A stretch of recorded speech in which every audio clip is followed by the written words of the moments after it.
Hello everyone, welcome into Deacon's NFL Talk. I'm your host Deacon, and welcome back to another episode on the channel, episode 60. We've made it all the way to the 60s, and I'm finally back doing another episode. I feel like it's been a while. It's been a couple weeks, so it is pretty good to be back. This week, we have just one topic of NFL news. This whole week really has been a quiet week. After that, we will have not two, sorry.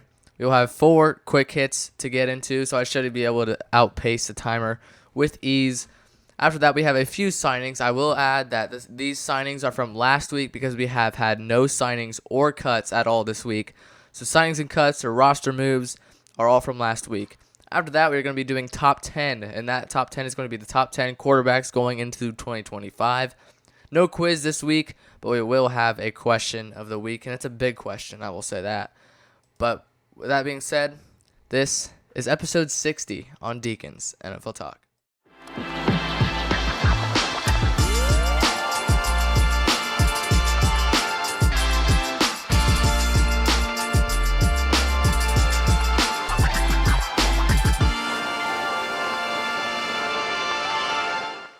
All right, everyone, we're going to jump right into this week's episode. Like I said, just one topic, and that topic is pretty big. All right, the Dolphins traded Jalen Ramsey and Jonnu Smith to the Steelers for Minkah Fitzpatrick in a blockbuster trade.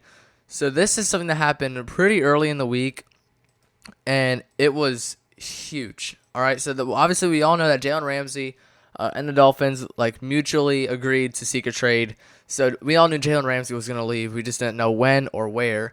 Jonnu Smith also was kind of a candidate to leave the Dolphins as well through a trade. So really, Jalen Ramsey and Jonnu Smith aren't really two surprising names that were traded this offseason. I mean, I feel like most people expected this to happen, just not going to one team like the Steelers. The Steelers will trade Minkah Fitzpatrick, so Fitzpatrick will reunite with the Dolphins when the team drafted him in 2018. But for the full trade details, the Dolphins received Minkah Fitzpatrick and a 2027 fifth-round pick, while the Steelers received Jalen Ramsey, Jonnu Smith, and a 2027 seventh-round pick. So really, I would say Minkah Fitzpatrick, one of the well-known safeties in this league, one of the best at his position. Obviously, age is definitely something that is coming for him, and I feel like Kyle Hamilton right now is currently the best safety in the league. We could make an argument for Antoine Winfield and potentially a new safety like Malachi Starks or Nick Eamon-Worry to come out of this draft and be a top safety. But Minkah Fitzpatrick, obviously, like I just mentioned, he was drafted by the Dolphins, so he will go back in Miami. But the fifth-round pick also isn't really that bad either. It's not like a top 3 pick, so it's nothing too crazy. But fifth-round pick, I think the Dolphins, they got a solid trade package from the Steelers. Not the best, I think. If I had to tell you who won this trade, I would definitely say the Steelers. Not only because they got Ramsey and Jonnu Smith, but the Steelers, they've been very busy this offseason. And now when you look at them, sure, they have Aaron Rodgers, so we'll see how he plays on a good team this year, because obviously with the Jets, really, the Jets are the Jets. The Jets are really never that good. The Jets didn't have a good team. They didn't have a good players surrounding Rodgers, so we'll see if that can change with a good roster around Aaron Rodgers. We will see, because I think the Steelers won this trade because Jalen Ramsey, now you have Ramsey, Darius Slay, you have Joey Porter Jr., you have Beanie Bishop Jr.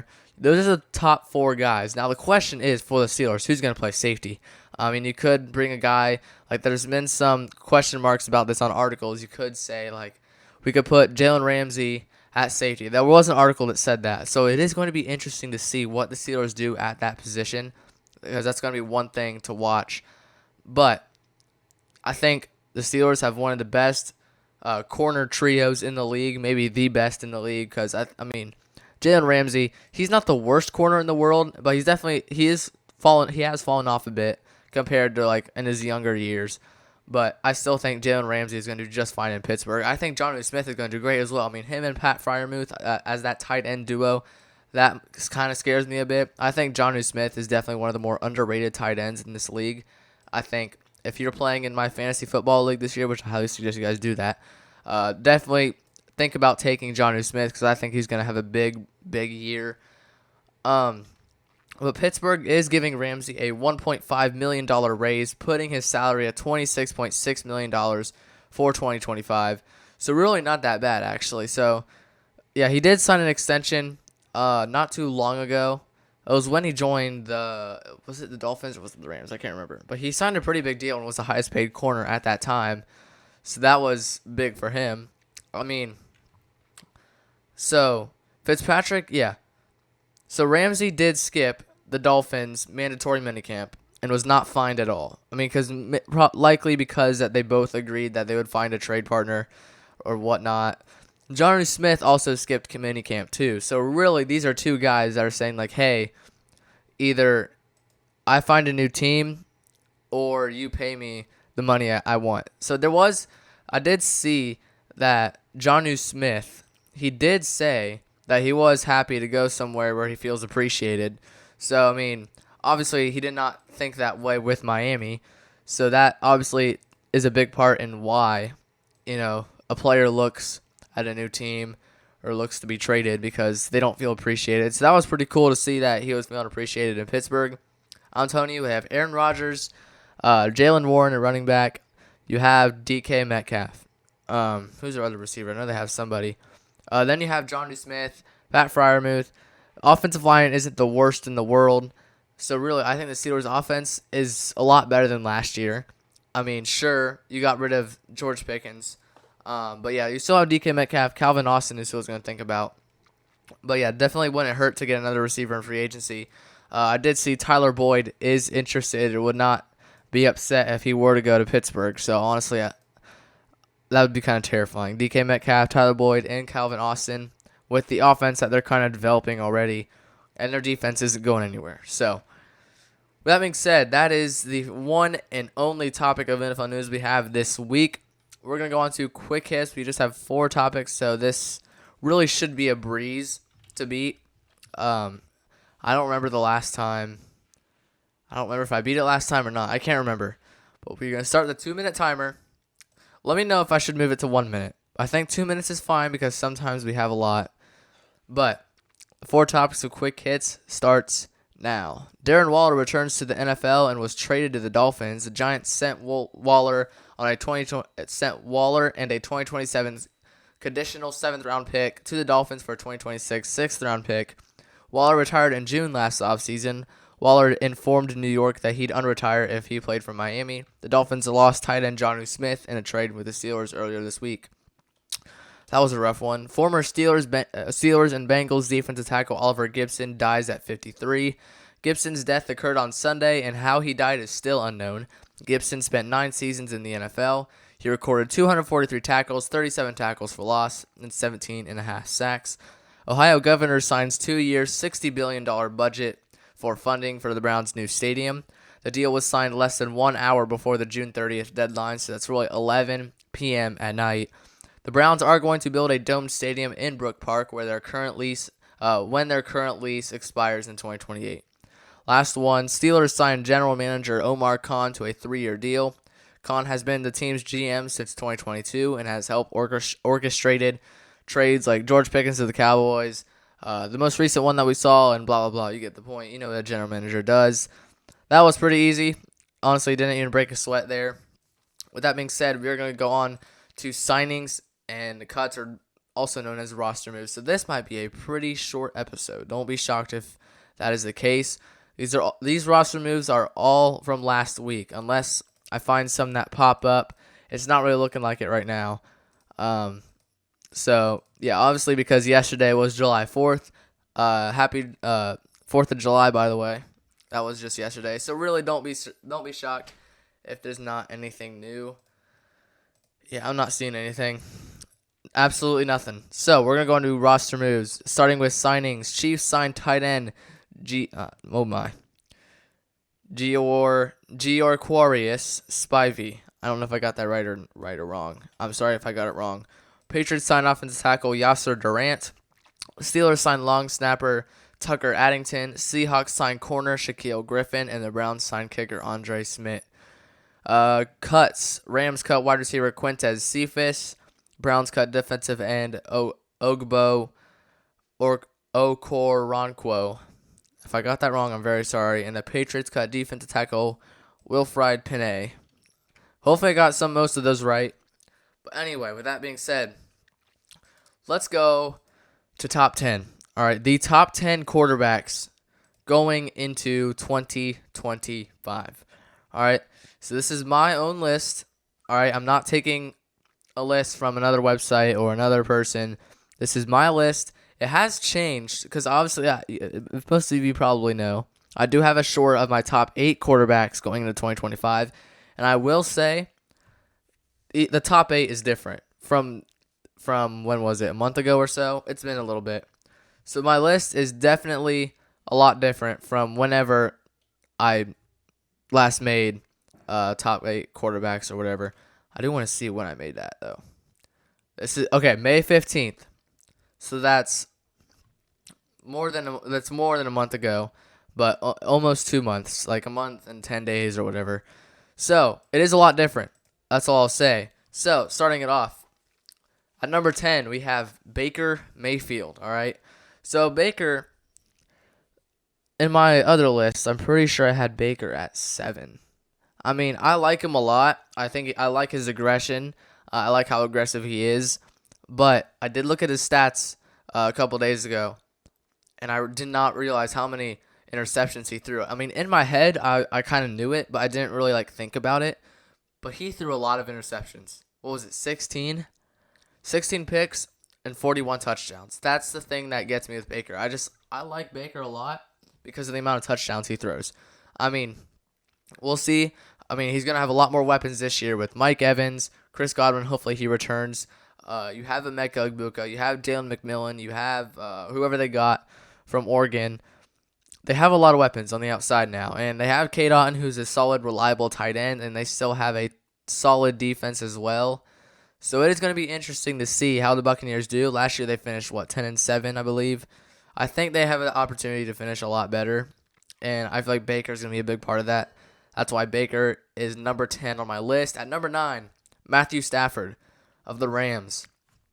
I think a lot of people kind of overlook Matthew Stafford and say, oh, he's old, he's slow, he's not very good anymore. He's not like he was, but I still think he's a solid quarterback in this league. I could be wrong. Everyone has a different opinion, but I think Matthew Stafford is definitely one of the better guys in this league. I also saw that Matthew Stafford is another one of those guys that throws a lot of touchdown passes, but also throws a lot of interceptions. I'm just going to double check to see if I'm right on that. I looked at it a few days ago. I can't quite remember what it was. But there are a few guys on this list. Okay, no, it was only 8 interceptions and 20 touchdowns. So nothing too crazy. He's more consistent than Baker Mayfield, obviously. But yeah, I mean, like I said, a lot of people overlook this guy. And the only reason I think he's better than Baker is, 1, interceptions, obviously. Baker also had 4,000, almost 5,000 pass yards or something like that. I can't quite remember, but it was pretty close. But I just think Matthew Stafford is more, maybe complete, maybe a more complete quarterback than a Baker Mayfield. So that's why I have Matthew Stafford over Baker. At number 8, we have Jared Goff, all right? Some people also kind of overlook this guy. I mean, he's not one of the top 5 quarterbacks in this league, but he's 1,000% top 10. I think one of the reasons you can put him, honestly, it's a pretty good argument to put Jared Goff over Matthew Stafford. It's a very good argument. I think it could go either way. Honestly, I would not be mad at you if you put Matthew Stafford over Jared Goff. I think you could honestly go either way. But similar to the Baker Mayfield thing, he threw 4,629 yards and 37 touchdowns. That's eye-popping numbers. But he threw 12 interceptions, which is not great. I mean, it's not the worst thing in the world, but it's not the best thing either. I mean, if you looked at Justin Herbert, he threw 2 picks all year or something. I can't quite remember, but he's not used to throwing interceptions. And I think That's one of the reasons I have Jared Goff over these guys is because he throws for a lot of yards, he throws for a lot of touchdowns, and he doesn't throw as many picks. I guess Matthew Stafford, he had less picks, but he had less yards and touchdowns. So I have Jared Goff going over Matthew Stafford. This is not based off of stats. It's based off of my opinion. I did have to look at a few stats to kind of remember. It's been so long since we've seen football. Like, just recently, like, I've been, like, thinking about, like, college football and, like, the pregame that goes into that and the atmosphere. It's like, after thinking about that, I'm just ready for football in general. Whether it's college, the NFL, I'm just ready for football. I'm not watching the UFL anymore. It's pretty boring. But with that being said, at number 7, Justin Herbert. This can kind of be. Justin Herbert is definitely a very debatable quarterback of where he's ranked. Some people don't even have him in top 10.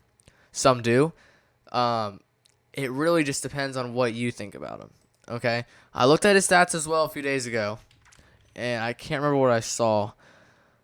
But if you think about it, Jared Goff, he has Jamison Williams, Amon-Ra St. Brown, Jahmyr Gibbs, David Montgomery, Sam Laporta. The list goes on. All right? Had a solid offensive line, too. That was for Goff. For Stafford, he has a decent O-line. Puka Nacua. This is based off last year. He had Puka Nacua and then back then Cooper Kupp. Tyler Higbee, Kyron Williams. Great offense. Baker, he had Mike Evans, Chris Godwin, Jalen McMillan, K. Dotton, solid. Offensive line isn't too bad, so you could make the argument that Baker could be better than both Matthew Stafford and Jared Goff. But what does Justin Herbert have? I mean, it's not the worst O-line in the world, but who does he have to throw to? Who's his running back? J.K. Dobbins, he did great last year until he got injured. They have Gus Edwards, who's going to be pretty solid, I think. But who does he have at receiver? He has nobody. Nobody can, like Quentin Johnston, not the worst. Josh Palmer, not the worst. It's like, who's his tight end even? Gerald Everett. Those are 3 very, very mediocre pass catchers. Goff has J-Mo, Amon-Ra, and Sam Laporta to throw to. Matthew Stafford, Puka Nacua, Cooper Kupp, Tyler Higbee. Very solid. Baker, Mike Evans, one of the best to ever do it. Chris Godwin, one of the greatest wide receiver twos. And then he has a solid tight end, K. Dotton. Say what you want to say. I think Justin Herbert, after thinking about that before, in my other list, I didn't have Justin Herbert in the top 8. I might have had him 9 or 10. But I didn't think about that then. Just recently, I was like, that's a pretty good point. That's why Justin Herbert should be one of the top quarterbacks in this league, because he's doing all this. He's throwing 3,870 yards, 23 touchdowns, and only 3 picks. He threw all that without a true receiver 1. He has a bunch of receiver 3s on his team. Who does he even have? I can't quite remember if they got anybody good. Mike Williams, Quentin Johnston. I mean, nothing too crazy. I mean, Ladd McConkey wasn't too bad. He actually had a really good season. Ladd McConkey, Quentin Johnston, Mike Williams. Those were the 3 big guys last year. Will Dissly at tight end. Tyler Conklin will be new add-on. His offensive line isn't terrible, I guess. I think it's going to be up there. But I think there's a really good argument to keep him in the top 10 and a really good argument to say he's not in the top 10. I think the argument can go either way. It's really just who has the better facts, like who can win the argument. I am rooting for Justin Herbert. He kind of reminds me a little bit of Trevor Lawrence. He's a good quarterback on a bad team and is not performing like some of these other guys are that I have on this list. At number 6, Patrick Mahomes. Some might say this is a little bit too low, and I can definitely see why you would say that. But my top 5 is, I think, a lot better than Patty Mahomes, and he's had a couple down years than what we're used to seeing. He doesn't have Tyreek Hill anymore. Travis Kelce is kind of slowing down. Rashee Rice and Xavier Worthy, those are 2 great targets to have. The Chiefs will always be the Chiefs, whether they have a good quarterback or not. And the only reason I did put him over some of these guys that I feel like could be debatable that you would not put him over is really because, like, he's already being considered a top 5 quarterback of all time. Okay? Now, some of these quarterbacks that I have on the rest of this list, you could make the argument that he's better than that guy. or the guy after that, or the guy after that. Some people have Patrick Mahomes at 1. I just don't see it. I mean, who do they have? Does Hollywood Brown still on that team? I can't remember. But they have solid weapons. He has solid weapons around him. They're not like the greatest of all time, like they had with Tyreek and Travis Kelce when he was in his prime. But he's one of the greatest to ever do it already, and so you have to put him on that list. I think you could have definitely had him in the top 5, but these next 5 guys are very, very good. I think the Chiefs are always going to be the Chiefs, whether they have Patrick Mahomes or not. Once the big 3 or the big 4, 5, the big 5, we'll just say that, when Andy Reid, Patrick Mahomes, Travis Kelce, Chris Jones, and Steve Spagnuolo, when they all leave, who's next? So, but yeah, Patrick Mahomes is my 6th quarterback on this list. Now for the top 5.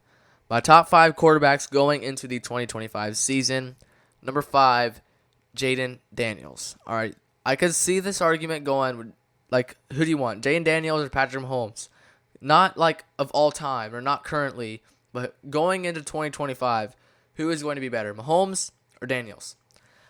And it's just like, based off of his performances last year, outstanding. There's a reason he won Offensive Rookie of the Year. There's a reason for that. Now, I will say, after there's a bad team that comes out to be a good team, you will be, instead of being the hunter, you are going to be the hunted. They know who you are now. Take the Bengals, for instance. In 2021, we were the hunters. We almost won the Super Bowl. The next year, we were still good, but people knew who we were. All right. The year after that, we kind of stunk, and so it's gone downhill from then. All right. So people know who the Bengals are now. For the Texans was it? Yeah, 23. I can't remember who 2022 was, but in 23, the Texans were the hunters, kept beating teams, made a good run to the AFC divisional round.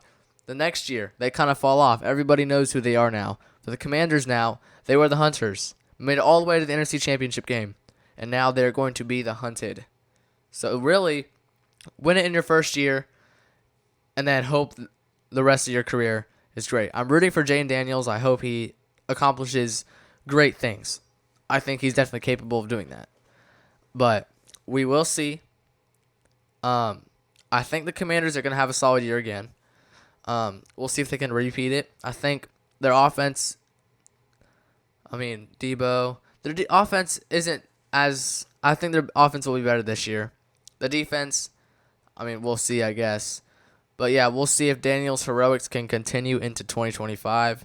I hope they do. At number 4, we have Jalen Hurts. Some people say no. Some people say yes.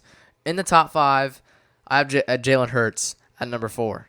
Some people might be like, no, Jalen is not top 5. You should have Patty in there. But what did we just watch Jalen do? We watched Jalen Hurts pick apart the Chiefs' defense in the Super Bowl. I don't care what Chiefs fans' excuses. I don't care. Jalen Hurts picked them apart piece by piece. 40-22 in the Super Bowl. Sure, you had help from other guys. The defense is outstanding. Top 5 defense in this league, in my opinion. Obviously, losing all those guys is going to be huge. But when you look at their offense, Saquon did absolutely nothing. What? 1 yard per carry, 2 yards per carry? Nothing. Jalen did it by himself on the offense. The defense pretty much carried the way in that game. But for the offensive side for Philly, it wasn't even close. It was not close.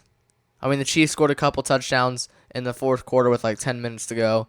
There was no chance after that. The game was not as close as what the score seemed, and that is really because of Jalen Hurts. I put Jalen Hurts. Some people could say Jaden Daniels over Jalen Hurts, but the only reason I put Jalen over Jaden is because he beat him in the NFC Championship game, and the stat line wasn't even close. Jalen Hurts has solidified himself as a top 5 quarterback in this league, whether you like it or not. He's solidified himself to be not only top 10, not only top 5, but you could even argue he's top 3. But these next 3 guys are the big 3 of the big 3. Josh Allen at number 3. You could make an argument for Jalen to be top 3, but really, these 3 guys, the top 3, they're gonna be up there for a long time, until they retire. Don't be surprised. Josh Allen, you could say, yes, he hasn't beaten Mahomes in the playoffs. He can do it all he wants in the regular season, just never in the postseason. Nobody knows why, really. I don't know why. Let's just get it done. But, it is what it is. I think he's going to get over that hump at some point, whether it's this year, whether it's next year, whether it's 27, 28. He's going to get over that hump. I'm telling you. And everyone's going to be so surprised by it when really, who saw this coming? Josh Allen, he's a top 3 quarterback. But my thing with him is you have to beat the best of the best when it matters most. Mahomes is 6th on this list. If you can't be a top 6, if you can't be a top quarterback that's outside of the top 5 in the postseason, I know Patty's great. He's the greatest in the postseason, but Josh has got to get it done. If he's ranked this high, some people have him as number 2. Some people have him as number 1. Like, if you're ranked this high, and when you have a better offense than the Chiefs, it's debatable. The defense is going to the Chiefs every time.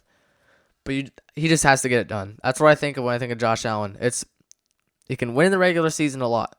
In the postseason, if he plays the Chiefs, it's over. It's over.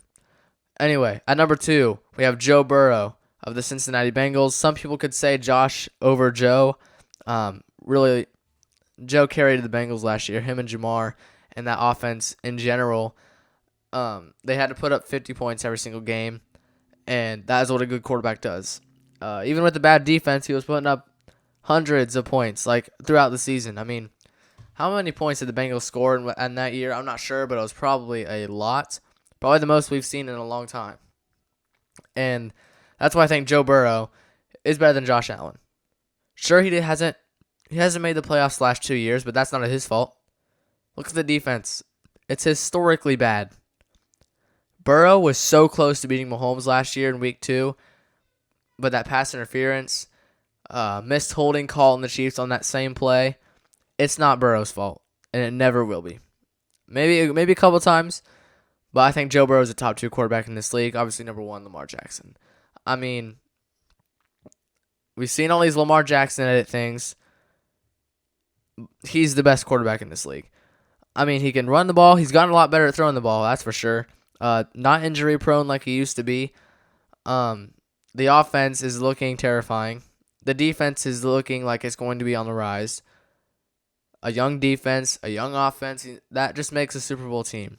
Lamar Jackson, I want him to win a Super Bowl. I think he's going to at some point. Can you get, for all these quarterbacks on this list, it's just, can you get over the hump, especially the top 5? Can you get over the hump of beating Patrick Mahomes? He's the big dog of all big dogs. There's a reason he's not number 1, but he's the best quarterback in the playoffs on this list. But yes, Lamar Jackson, number 1. That is my top 10 quarterbacks going into the 2025 season. Let me know what you guys think in the comments of this list. We're going to go on to the question of the week. No quiz, unfortunately. But this is a big question. A big one. And it really, I hope, majority of you said yes, and I'm pretty happy about that. But a good percent of you said no. So hopefully that turns around. Will you join the Deacon's NFL Talk Fantasy Football League? Yes or no? No, 27%, and yes, 73%. I want you guys to join. All right, we have, 8 participants right now. We have 8 people in, and we still have 9 more slots left, all right? I'll tell you guys how to get in. There is a video in my shorts that tells you how to get in, but I'll just say it here.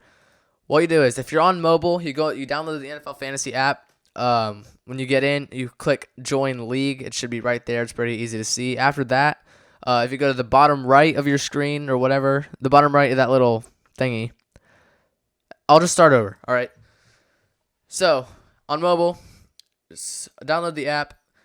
Hit Join a League. After that, you'll see Received Invite at the bottom. Once you hit that, you'll enter a ID and a password. The ID is 1248431. And the league password is DNT Fantasy League 2025. I would just go to the short, just because the league password does have capitalization in it. But yes, it's really easy to enter. There's no money included. It's all just for fun. I hope you guys join because it's going to be a lot of fun. But yes, 73% no, 27%. But yeah, that is this week's episode. Hope you guys enjoyed. If you did, hit the like, the subscribe button, and the notification bell to get notified for every single upload this channel makes. Check out the most recent episode. I can't say last week's, but 2 weeks ago's episode 59, where I talked about the Packers releasing corner Jair Alexander. He eventually signed with the Ravens, and now their defense is absolutely terrifying. Highly suggest you guys check that one out. And yes, make sure to join the DNT Fantasy League on NFL Fantasy Football. It's a lot of fun, all right? Trust me, last year it was a blast, and hopefully we can do it again, this time with 16 people. But yes, that is this week's episode. I hope you guys enjoyed, and I'll see you guys next week for another great episode on Deacon's NFL Talk.